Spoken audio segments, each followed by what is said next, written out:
Edmond Jabes and the question of the book are rereadings of J.E. Badisma one will be better, henceforth. A certain ivy could have hidden or absorbed its meaning, could have turned its meaning in on itself. Humor and games, laughter and dances, songs, circled graciously around a discourse which, as it did not yet love its true root, bent a bit in the wind. Did not yet stand upright in order to enunciate only the rigor and rigidity of poetic obligation. In L. E. Liber de Questions 2 the voice has not been altered, nor the intention abandoned, but the accent is more serious. A powerful and ancient root is exhumed, and on it is laid bare an ageless wound, for what Jabes teaches us is that roots speak, that words want to grow, and that poetic discourse takes root in a wound in question is a certain Judaism as the birth and passion of writing. The passion of writing, the love and endurance of the letter itself whose subject is not decidedly the Jew or the letter itself. Perhaps the common root of a people and of writing. In any event, the incommensurable destiny which grafts the history of a race born of the book, Liber de Questions, p. 26, onto the radical origin of meaning as literality, that is, onto historicity itself. For there could be no history without the gravity and labor of literality. The painful folding of itself which permits history to reflect itself as it ciphers itself. This reflection is its beginning. The only thing that begins by reflecting itself is history. And this fold, this furrow, is the JW. The Jew who elects writing which elects the Jew, in an exchange responsible for truth's thorough suffusion with historicity and for history's assignment of itself to its empiricity. Difficulty of being a Jew, which coincides with the difficulty of writing, for Judaism and writing are but the same waiting, the same hope, the same depletion.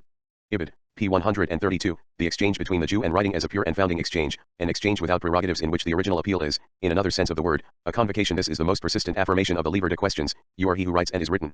And res/ide, what difference is there between choosing and being chosen when we can do nothing but submit to the choice? Ibid. p. 30, and through a kind of silent displacement toward the essential which makes of this book one long metonymy, the situation of the Jew becomes exemplary of the situation of the poet, the man of speech and of writing. The poet, in the very experience of his freedom, finds himself both bound to language and delivered from it by a speech whose master, nonetheless, he himself is. Words choose the poet. The art of the writer consists in little by little making words interest themselves in his books. J.E. Badisma in question is a labor, a deliverance, a slow gestation of the poet by the poem whose father he is. Little by little the book will finish me. L'espace blanc, the poet is thus indeed the subject of the book, its substance and its master, its servant and its theme. And the book is indeed the subject of the poet, the speaking and knowing being who in the book writes on the book. This movement through which the book, articulated by the voice of the poet, is folded and bound to itself, the movement through which the book becomes a subject in itself and for itself, is not critical or speculative reflection, but is, first of all, poetry and history. For in its representation of itself the dot subject is shattered and opened. Writing is itself written, but also ruined, made into an abyss, in its own representation. Thus, within this book, which infinitely reflects itself and which develops as a painful questioning of its own possibility, the form of the book represents itself. The novel of Sarah Enukel, through various dialogues and meditations attributed to imaginary rabbis, is the story of a love destroyed by men and by words. It has the dimensions of a book and the bitter obstinacy of a wandering question. J.I. Liber de Questions, p. 26, we will see that by another direction of metonymy, but to what extent is it other? The Liber de Questions describes the generation of God himself. The wisdom of the poet thus culminates its freedom in the passion of translating obedience to the law of the word into autonomy. Without which, and if passion becomes subjection, the poet is mad. The madman is the victim of the rebellion of words. J.E. Badisma also, through his understanding of this assignment of the root, and through the inspiration he receives from this injunction of the law, Jabes perhaps has renounced the verve, that is, the capriciousness of the early works, but he has in no way given up his freedom of speech. He has even acknowledged that freedom must belong to the earth, to the root, or it is merely wind, a teaching that Reb Zale translated with this image, you think that it is the bird who is free. You are deceived, it is the flower. And Reb Lima, freedom is awakened little by little, in the extent to which we become aware of our ties, like the sleeper of his senses, then our acts finally have a name. Ibid. p. 124, freedom allies and exchanges itself with that which restrains it, with everything it receives from a buried origin, with the gravity which situates its center and its site. A site whose cult is not necessarily pagan. Provided that the site is not a site, an enclosure, a place of exclusion, a province, or a ghetto. When a Jew or a poet proclaims the site, he is not declaring war. For this site, this land, calling to us from beyond memory, is always elsewhere. The site is not the empirical and national here of a territory. It is immemorial, and thus also a future. Better, it is tradition as adventure. Freedom is granted to the non-pagan land only if it is separated from freedom by the desert of the promise. That is, by the poem. When it lets itself be articulated by poetic discourse, the land always keeps itself beyond any proximity. Illic, Yukal, you have always been ill at ease with yourself, you are never here, but elsewhere. Ibid. p. 33, what are you dreaming of? The land dash but you are on land dash dash slash am dreaming of the land where I will be. But we are right in front of each other. And we have our feet on land dash dash slash know only the stones of the way which leads, as it is said, to the land. The poet and the Jew are not born here but elsewhere. They wander, separated from their true birth. Autochthons only of speech and writing, of law. Race born of the book because sons of the land to come. Autochthons of the book. Autonomous too, as we said. Which assumes that the poet does not simply receive his speech and his law from God. Judaic heteronomy has no need of a poet's intercession. Poetry is to prophecy what the idol is to truth. It is perhaps for this reason that in Jabes the poet and the Jew seem at once so united and disunited, and that the entire Liber de Questions is also a self-justification addressed to the Jewish community which lives under heteronomy and to which the poet does not truly belong. Poetic autonomy, comparable to none other, presupposes broken tables. And Reb Lima, freedom, at first, was engraved 10 times in the tables of the law, but we deserve it so little that the prophet broke them in his anger. Ibid. p. 124, between the fragments of the broken tables the poem grows and the right to speech takes root. Once more begins the adventure of the text as weed, as outlaw far from the fatherland of the Jews, which is a sacred text surrounded by commentaries, p. 109. The necessity of commentary, like poetic necessity, is the very form of exiled speech. In the beginning is hermeneutics. But the shared necessity of exegesis, the interpretive imperative, is interpreted differently by the rabbi and the poet. The difference between the horizon of the original text and exegetic writing makes the difference between the rabbi and the poet irreducible. Forever unable to reunite with each other, yet so close to each other, how could they ever regain the realm? The original opening of interpretation essentially signifies that there will always be rabbis and poets. And two interpretations of interpretation. 3. The law then becomes question, and the right to speech coincides with the duty to interrogate. The book of man is a book of question. To every question, the Jew answers with a question. Reb Lima, Ibid, p. 125, but if this right is absolute, it is because it does not depend upon some accident within history. The breaking of the tables articulates, first of all, a rupture within God as the origin of history. 4. Do not forget that you are the nucleus of a rupture. Ibid, p. 137, God separated himself from himself in order to let us speak, in order to astonish and to interrogate us. He did so not by speaking but by keeping still, by letting silence interrupt his voice and his signs, by letting the tables be broken. In Exodus God repented and said so at least twice, before the first and before th_e new tables, between original speech and write a page and, within scripture, between the origin and repetition, Exodus 32:14, 33:17. Writing is, thus, originally hermetic and secondary. Our writing, certainly, but already his, which starts with the stifling of his voice and the dissimulation of his face. This difference, this negativity in God is our freedom, the transcendence, and the verb which can relocate the purity of their negative origin only in the possibility of the question. The question of the irony of God, of which Schelling spoke, is first, as always, turned in on itself. God is in perpetual revolt against God. Liber de Questions, p. 177, God is an interrogation of God. Ibid, p. 152, Kafka said, we are nihilist thoughts in the brain of God. If God opens the question in God, if he is the very opening of the question, there can be no simplicity of God. And, thus, that which was unthinkable for the classical rationalists here becomes the obvious itself. Proceeding within the duplicity of his own questionability, God does not act in the simplest ways, he is not truthful, he is not sincere. Sincerity, which is simplicity, is a lying virtue. It is necessary, on the contrary, to accede to the virtue of the lie. Reb Jacob, who was my first master, believed in the virtue of the lie because, he said, there is no writing without a lie and writing is the way of God, p. 92. The clumsy, equivocal way of the detour, borrowed by God from God. Irony of God, ruse of God, the oblique way, born of God, the path toward God of which man is not a simple detour. The infinite detour. Way of God. Yukel, speak to us of the man who is a lying God, p. 94. This way, preceded by no truth, and thus lacking the prescription of truth's rigor, is the way through the desert. Writing is the moment of the desert as the moment of separation. As their name indicates in Aramaic, the Pharisees, those misunderstood men of literality, were also separated ones. God no longer speaks to us, he has interrupted himself, we must take words upon ourselves. We must be separated from life and communities, and must entrust ourselves to traces, must become men of vision because we have ceased hearing the voice from within the immediate proximity of the garden. Sarah, with what does the world begin? With speech, with vision. p. 173. Writing is displaced on the broken line between lost and promised speech. The difference between speech and writing is sin, the anger of God emerging from itself, lost immediacy, work outside the garden. The garden is speech, the desert writing. In each grain of sand a sign surprises, p. 169. The Judaic experience as reflection, as separation of life and thought, signifies the crossing of the book as an infinite onchoritism placed between two immediacies and two self-identifications. Yukel, how many pages to live, how many to die, separate you from yourself. Separate you from the book to the abandoning of the book. p. 44. The desert book is made of sand, of mad sand, of infinite, innumerable, and vain sand. Pick up a little sand, wrote Revelry, then you will know the vanity of the verb, p. 122. The Jewish consciousness is indeed the unhappy consciousness, and Eli Liber de Questions is its poem, is the poem inscribed just beyond the phenomenology of the mind, which the Jew can accompany only for a short while, without eschatological provision, in order not to limit his desert, close his book and cauterize his cry. 5. Mark the first page of a book with a red ribbon, for the wound is inscribed at its beginning. Reals, p. 122. If absence is the heart of the question, if separation can emerge only in the rupture of God with God, if the infinite distance of the other is respected only within the sands of a book in which wandering and mirages are always _s possible, then Eli Liber de Questions is simultaneously the interminable song of absence and a book on the book. Absence attempts to produce itself in the book and is lost in being pronounced, it knows itself as disappearing and lost, and to this extent it remains inaccessible and impenetrable. To gain access to it is to lose it, to show it is to hide it, to acknowledge it is to lie. Nothing is our principal concern, said Rebidar, p. 188, and nothing like being can only keep silent and hide itself. 6. Absence. Absence of locality, first of all. Sarah, speech annihilates distance, makes the locale despair. Do we formulate speech or does it fashion us? The absence of a place is the title of one of the poems collected in Eli Dismati Mur. It began thus, vague estate, obsessed page. And Eli Liber de Questions resolutely keeps itself on the vague estate, in the non-place, between city and desert, for in either the root is equally rejected or sterilized. Nothing flourishes in sand or between cobblestones, if not words. City and desert, which are neither countries, nor countrysides, nor gardens, besiege the poetry of Jabes and ensure that it will have a necessarily infinite echo. City and desert simultaneously, that is, Cairo, whence Jabes comes to us, he too, as is well known, had his flight from Egypt. The dwelling built by the poet with his sword stolen from angels is a fragile tent of words erected in the desert where the nomadic Jew is struck with infinity and the letter. Broken by the broken law. Divided within himself. The Greek tongue would doubtless tell us much about the strange relation between law, wandering, and non-identification with the self, the common root name of division, naming and nomadism. The poet of writing can only devote himself to the unhappiness that Nietzsche invokes upon, or promises to invoke upon, him who hides deserts within him. The poet or the Jew protects the desert, which protects both his speech, which can speak only in the desert, and his writing, which can be traced only in the desert. That is to say, by inventing, alone, an unfindable and unspecifiable pathway to which no Cartesian resolution can impart rectilinearity and issuance. Where is the way? The way is always to be found. A white sheet of paper is full of ways. We will go over the same way 10 times, 100 times, lever to questions, p. 55, unwittingly, writing simultaneously designs and discovers an invisible labyrinth in the desert, a city in the sand. We will go over the same way 10 times, 100 times. And all these pathways have their own pathways, otherwise they would not be pathways, p. 55.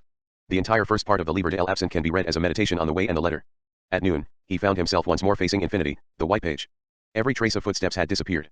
Buried, p. 56. And again the transition from the desert to the city, the limit which is the only habitat of writing, when he returned to his neighborhood and his house. A nomad had taken him on camels back to the nearest outpost, where he had taken a seat in a military truck headed toward the city. So many words solicited him. He persisted, however, in avoiding them, p. 59. Absence of the writer too. For to write is to draw back. Not to retire into one's tent, in order to write, but to draw back from one's writing itself. To be grounded far from one's language, to emancipate it or lose one's hold on it, to let it make its way alone and unanned. To leave speech. To be a poet is to know how to leave speech. To let it speak alone, which it can do only in its written form. 7. To leave writing is to be there only in order to provide its passageway, to be the diaphanous element of its going forth, everything and nothing. For the work, the writer is at once everything and nothing. Like God, if, wrote Reservi, you occasionally think that God does not see you, it is because he has made himself so humble that you confuse him with the fly bobbing in the pane of your window. But that is the proof of his almightiness, for he is, simultaneously, everything and nothing.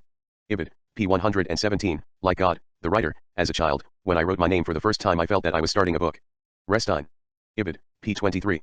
But I am not this man, for this man writes and the writer is no one. Ibid, p. 28, Seraph, the absent one, I was born to write books. I am absent because I am the storyteller. Only the story is real. Ibid, p. 60, and yet, this is only one of the contradictory postulations which ceaselessly tear apart the pages of the Liber de Questions, and necessarily tear them apart. God contradicts himself already, only that which is written gives me existence by naming me. It is thus simultaneously true that things come into existence and lose existence by being named. Sacrifice of existence to the word, as Hegel said, but also the consecration of existence by the word. Moreover, it does not suffice to be written, for one must write in order to have a name. One must be called something. Which supposes that my name is a question. Re'eglal, p. 125. Without my texts, I am more anonymous than a bedsheet in the wind, more transparent than a window pane, p. 123. This necessary exchange of one's existence with or for the letter which is either to lose or to gain existence is also imposed upon God. I did not seek you, Sarah. I sought you. Through you, I ascend to the origin of the sign, to the you I formulated writing sketched by the wind on the sand and on the sea, the untamed writing of the bird and the mischievous fish. God, master of wind, master of sand, master of birds and fishes, expected from man the book that man expected from man, the one in order finally to be God, the other finally to be man. Ibid, p. 189, all letters form absence. Thus God is the child of his name. Reptal. Ibid, p. 47, Meister Eckhart said, God becomes God when creation says God. This assistance given to God by man's writing does not contradict writing's inability to help itself. Phaedrus. Is not the divine the disappearance of man announced in this distress of writing? If absence does not allow itself to be reduced by the letter, this is so because it is the letter's ether and respiration. The letter is the separation and limit in which meaning is liberated from its imprisonment in aphoristic solitude.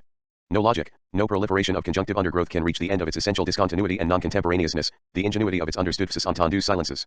The other originally collaborates with meaning. There is an essential lapse between significations which is not the simple and positive fraudulence of a word, nor even the nocturnal memory of all language. To allege that one reduces this lapse through narration, philosophical discourse, or the order of reasons or deduction, is to misconstrue language, to misconstrue that language is the rupture with totality itself. The fragment is neither a determined style nor a failure, but the form of that which is written. Unless God himself writes, and he would still have to be the God of the classical philosophers who neither interrupted nor interrogated himself, did not stifle himself, as did the God of Javes.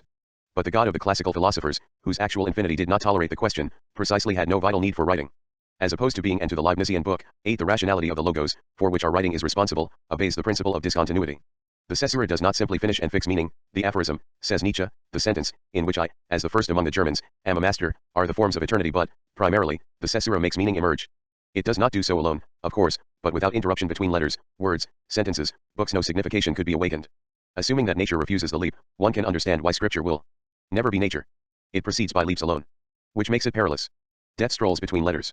To write, what is called writing, assumes an access to the mind through having the courage to lose one's life, to die away from nature. James is very attentive to this generous distance between signs.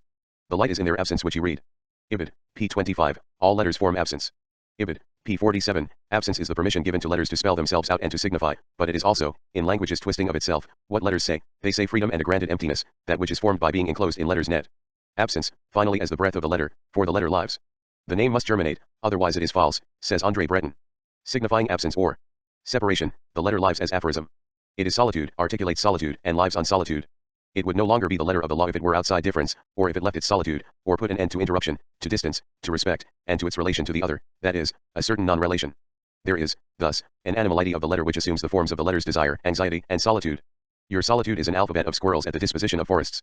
Loch left of wood, in Eli Badis Maadi Mur, like the desert and the city, the forest, in which the fearful signs swarm, doubtless articulates the non-place and the wandering, the absence of prescribed routes, the solitary arising of an unseen route, beyond the reach of the sun, toward a hidden sky. But the forest, outside the rigidity of its lines, is also trees clasped by terrified letters, the wood wounded by poetic incision. They engrave the fruit in the pane of the tree of solitude. Like the sailor who grafts a name on that of the mast in the sign you are alone. The tree of engraving and grafting no longer belongs to the garden, it is the tree of the forest or of the mast. The tree is to the mast what the desert is to the city.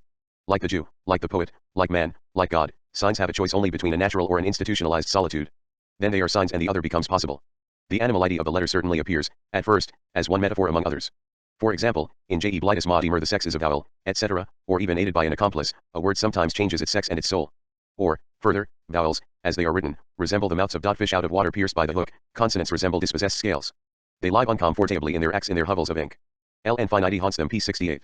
But, above all, it is metaphor itself, the origin of language as metaphor in which being and nothing, the conditions of metaphor, the beyond metaphor of metaphor, never say themselves.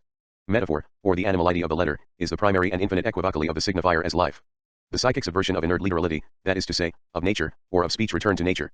This overpowerfulness as the life of the signifier is produced within the anxiety and the wandering of the language always richer than knowledge, the language always capable of the movement which takes it further than peaceful and sedentary certitude.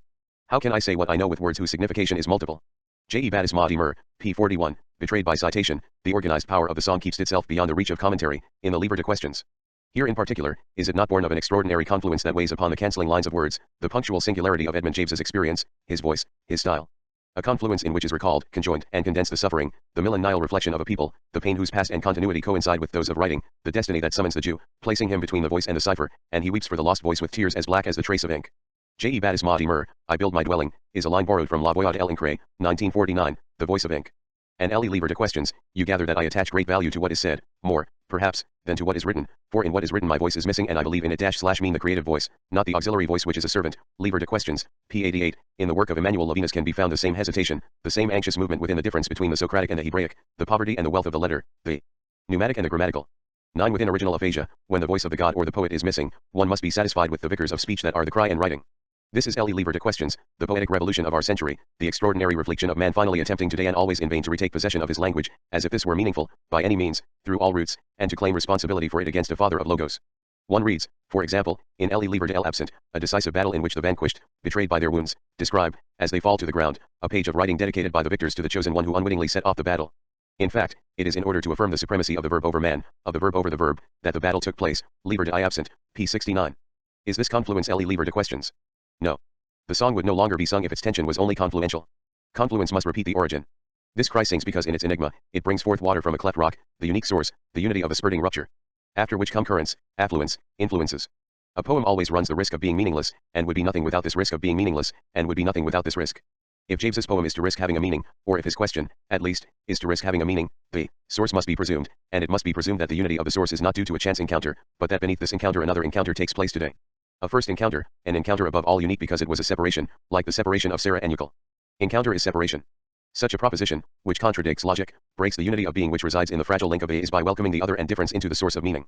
But, it will be said, being must always already be conceptualized in order to say these things, the encounter and the separation of what and of whom, and especially in order to say that encounter is separation. Certainly, but must always already precisely signifies the original exile from the kingdom of being, signifies exile as the conceptualization of being, and signifies that being never is, never shows itself, is never present, is never now, outside difference, in all the senses today required by this word. Point 10. Whether he is being or the master of beings, God himself is, and appears as what he is, within difference, that is to say, as difference and within dissimulation. If, in the process of adding pitiful graffiti to an immense poem, as we are doing here, one insisted upon reducing the poem to its thematic structure, as it is called, one would have to acknowledge that nothing within it is original. The well-worn themes of the question within God, of negativity within God as the liberation of historicity and human speech, of man's writing as the desire and question of God, and the double genitive is ontological before being grammatical, or rather is the embedding of the ontological and the grammatical within the graphine, 11 of history and discourse as the anger of God emerging himself, etc., etc. These themes are not first proper to Bohme, to German Romanticism, to Hegel, to the final Skeeler, etc., etc. Negativity in God, exile I writing, the life of the letter are all already in the Kabbalah. Which means tradition itself. And James is conscious of the Kabbalistic resonances of his book. H even plays on them, occasionally, cf., for example, L. Liber de l'Absent, p. 12, but traditionality is not orthodoxy. Others, perhaps, will articulate the ways by which Jacques also severs himself from the Jewish community, assuming that th last notion here has a sense, or has its classical sense. He does not sever himself from it only insofar as concerns dogma, but more profoundly still. For JBI. N is LFS, who acknowledges a very late discovery of a certain way of being part of Judaism. The Jew is but the suffering allegory. You are all Jews, even the anti-Semites, for you have all been designated for martyrdom. Liber Dications, p. 180. He must justify himself to his blood brothers and to rabbis who are no longer imaginary. They will all reproach him for this universalism, this essentialism, this skeletal allegrism, this neutralization of the event in the realms of the symbolic and the imaginary. Addressing themselves to me, my blood brothers said, you are not Jewish. You do not come to the synagogue. Liber de Questions, p. 63, the rabbis whose words you cite are charlatans. Have they ever existed? And you have nourished yourself on their impious words. You are Jewish for the others and so little Jewish for us. Addressing himself to me, the most contemplative of my blood brothers said, to make no difference between a Jew and him who is not Jewish, is this not already to cease being a Jew? And they added, brotherhood is to give, and you will never be able to give what you are. Striking my chest with my fist I thought, I am nothing. I have a severed head. But is not a man worth a man? And a decapitated one worth a believer? Ibid, p. 64, Jacques is not a defendant in this dialogue, for he carries both it and the charges within him. In this non-coincidence of the self and the self, he is more and less Jewish than the Jew. But the Jew's identification with himself does not exist. The Jew is split, and split first of all between the two dimensions of the letter, allegory and literality. His history would be but one empirical history among others if he established or nationalized himself with indifference and literality. He would have no history at all if he let himself be attenuated within the algebra of an abstract universalism. Between the two arm flesh of the literal event and the cold skin of the concept runs meaning. This is how it enters into the book. Everything enters into, transpires in the book. This is why the book is never finite. It always remains suffering and vigilant. A lamp is on my table and the house is in the book. L will finally live in the house. Ibid, p. 15, where is the book found? In the book. Ibid, every exit FRPM the book is made within the book. Indeed, the end of writing keeps itself beyond writing, writing that culminates in itself is only a manifestation of spite. If writing is not a tearing of the self toward the other within a confession of infinite separation, if it is a delectation of itself, the pleasure of writing for its own sake, the satisfaction of the artist, then it destroys itself. It syncopates itself in the roundness of the egg and the plenitude of the identical. It is true that to go toward the other is also to negate oneself, and meaning is alienated from itself in the transition of writing. Intention surpasses itself and disengages from itself in order to be said. Hate that which is pronounced in which already I am no longer, p. 17.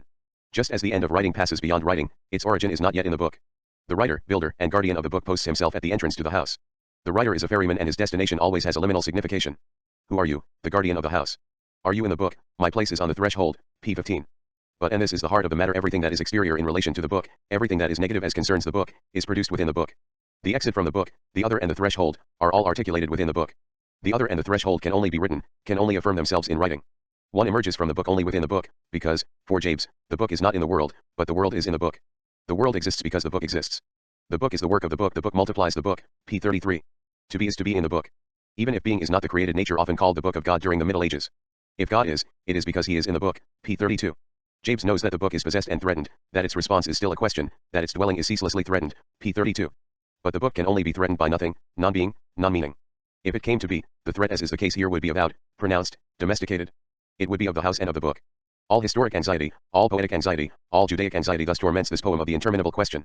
All affirmations and all negations, all contradictory questions are welcomed into the question within the unity of the book, in a logic like none other, in logic. Here we would have to say grammar. But does not this anxiety and this war, this unloosening of all the waters, rest upon the peaceful and silent basis of a non-question? Is not the writing of the question, by its decision, by its resolution, the beginning of repose and response? The first violence as regards the question? The first crisis and the first forgetting, the necessary beginning of wandering as history, that is to say, the very dissimulation of wandering? The non-question of which we are speaking is not yet a dogma, and the act of faith in the book can precede, as we know, belief in the Bible. And can also survive it. The non-question of which we are speaking is the unpenetrated certainty that being is a grammar, and that the world is in all its parts a cryptogram to be constituted or reconstituted through poetic inscription or deciphering, that the book is original, that everything belongs to the book before being and in order to come into the world, that anything can be born only by approaching the book, can die only by failing inside of the book, and that always the impassable shore of the book is first. But what if the book was only, in all senses of the word, an epoch of being, an epoch coming to an end which would permit us to see being in the glow of its agony or the relaxation of its grasp, and an end which would multiply, like a final illness, like the garrulous and tenacious hypomasia of certain moribunds, books about the dead book? If the form of the book was no longer to be the model of meaning? If being was radically outside the book, outside its letter? And was such by virtue of a transcendence which could no longer be touched by inscription and signification, a transcendence which would no longer lie on the page, and which above all would have arisen before it? If being lost itself in books? If books were the dissipation of being? If the being of the world, its presence, and the meaning of its being, revealed itself only in illegibility, in a radical illegibility which would not be the accomplice of a lost or sought after legibility, of a page not yet cut from some divine encyclopedia? If the world were not even, according to Jaspers's expression, the manuscript of another, but primarily the other of every possible manuscript? And if it were always too soon to say revolt is a page crumpled in the waste basket, p. 177? And always too soon to say that evil is only indecipherable? due to the effect of some lapsus calami or of God's cacography, and that our life, within evil, has the form of an inverted letter, a letter excluded because it is illegible in the book of books, p. 85. And if death did not let itself be inscribed in the book in which, as is well known moreover, the God of the Jews every year inscribes only the names of those who may live. And if the dead soul were more or less, something other in any event, than the dead letter of the law which should always be capable of being reawakened. The dissimulation of an older or younger writing, from an age other than the age of the book, the age of grammar, the age of everything announced under the heading of the meaning of being. The dissimulation of a still illegible writing? The radical illegibility of which we are speaking is not irrationality, is not despair-provoking nonsense, is not everything within the domains of the incomprehensible and the illogical that is anguishing. Such an interpretation or determination of the illegible already belongs to the book, is enveloped within the possibility of the volume. Original illegibility is not simply a moment interior to the book, to reason or to logos, nor is it any more their opposite, having no relationship of symmetry to them, being uninterable with them. Prior to the book, in the non-chronological sense, original illegibility is therefore the very possibility of the book and, within it, of the ulterior and eventual opposition of rationalism and irrationalism. The being that is announced within the illegible is beyond these categories, beyond, as it writes itself, its own name. It would be ludicrous to impugn Japes for not having pronounced these questions in le lever de questions. They can only sleep within the literary act which needs both their life and their lethargy. Writing would die of the pure vigilance of the question, as it would of the simple erasure of the question. Is not to write, once more, to confuse ontology and grammar? The grammar in which are inscribed all the dislocations of dead syntax, all the aggressions perpetrated by speech against language, every questioning of the letter itself? The written questions addressed to literature, all the tortures inflicted upon it, are always transfigured, drained, forgotten by literature, within literature, having become modifications of itself, by itself, in itself, they are mortifications, that is to say, as always, ruses of life. Life negates itself in literature only so that it may survive better. So that it may be better. It does not negate itself any more than it affirms itself, it differs from itself, differs itself, and writes itself as difference. Books are always books of life. The archetype would be the book of life kept by the God of the Jews, or of afterlife. The archetype would be the books of the dead kept by the Egyptians. When Maurice Blancot writes, is man capable of a radical interrogation, that is to say, finally, is man capable of literature, one could just as well say, on the basis of a certain conceptualization of life, incapable half the time. Except if one admits that pure literature is non-literature, or death itself. The question about the origin of the book, the absolute interrogation, the interrogation of all possible interrogations, the interrogation of God will never belong to a book. Unless the question forgets itself within the articulations of its memory, the time of its interrogation, the time and tradition of its sentence, and unless the memory of itself, the syntax binding the question to itself, does not make a disguised affirmation of this origin. Already a book of the question becoming remote from its origin. Henceforth, so that God may indeed be, as Japes says, an interrogation of God, would we not have to transform a final affirmation into a question? Literature would then, perhaps, only be the dreamlike displacement of this question. There is the book of God in which God questions himself. And there is the book of man which is proportionate to that of God Derrida.